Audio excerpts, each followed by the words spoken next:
ভাতা নয়, নিয়মিত মাসিক বেতনের দাবি, সরকারি সুযোগ সুবিধা সহ সরকারি চাকরির স্বীকৃতি সহ বিভিন্ন দাবিতে বিক্ষোভ আশা কর্মীদের। এই দাবিতে ইতিমধ্যেই গত 23শে ডিসেম্বর থেকে দক্ষিণ দিনাজপুর জেলা জুড়ে আশা কর্মীদের কর্মবিরতি চলছে। এদিন জেলার বিভিন্ন ব্লকের আশা কর্মীরা দক্ষিণ দিনাজপুর জেলা সদর বালুরঘাটে বিশাল বিক্ষোভ মিছিল করে। বালুরঘাট থানার সামনে সরকারি নির্দেশনামার প্রতিলিপি পোড়ানো হয়। পাশাপাশি এদিন পশ্চিমবঙ্গ আশা কর্মী ইউনিয়নের পক্ষ থেকে দক্ষিণ দিনাজপুর জেলার মুখ্য স্বাস্থ্য আধিকারিকের দপ্তরে বিক্ষোভ ও ডেপুটেশন কর্মসূচি পালন করেন আশা কর্মীরা। সকলেই জানেন, গত 23শে ডিসেম্বর থেকে আশা কর্মীদের কর্মবিরতি চলছে। আমাদের কোনো ইনসেনটিভ একসঙ্গে দেওয়া হয় না। 4 মাসের বকেয়া এখনো পর্যন্ত বাকি আছে।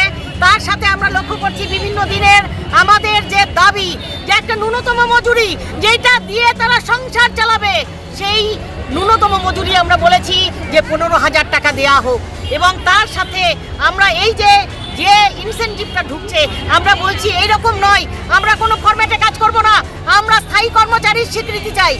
তাহলে স্থায়ী কর্মচারীর স্বীকৃতি এবং ন্যূনতম একটা বেতন, এইটা যদি না হয় তাহলে আমাদের এই কর্মবিরতি চলতে থাকবে।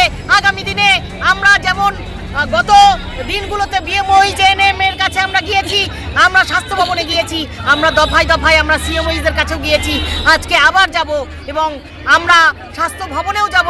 যদি না মানা হয় আমরা বৃহত্তর আন্দোলনে যাব। কতদিনের বেতন বাকি রয়েছে, মানে ভাতা বাকি রয়েছে? এখনো পর্যন্ত 4 মাসের কোনো মাসের টাকা গোটাগোটি আশা কর্মীরা তারা ঢোকে না তাদের অ্যাকাউন্টে। পিএলআই বন্ধ হয়ে আছে।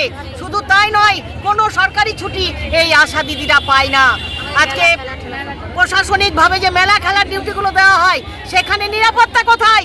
আজকে আরজিকর কাণ্ড থেকে শুরু করে যেভাবে মহিলাদের উপরে আক্রমণ চলছে, ধর্ষণের মতন অত্যাচার হচ্ছে, সেই দিনগুলোতে মহিলাদের নিরাপত্তা না দিয়ে তাদেরকে ডিউটি দেওয়া হচ্ছে। তাহলে মা এবং শিশুদের যে পরিষেবা, সেই পরিষেবাটা তো ব্যাহত হবে এবং সেখানে কোনো রকম পারিশ্রমিকও দেওয়া হচ্ছে না।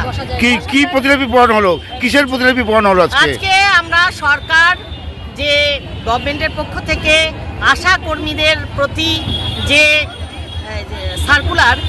সার্কুলারটা মানে আমাদের আশার স্বাস্থ্য বিরোধী, আমরা সেই কালা প্রতিলিপিটা আজকে এখানে পড়াবো।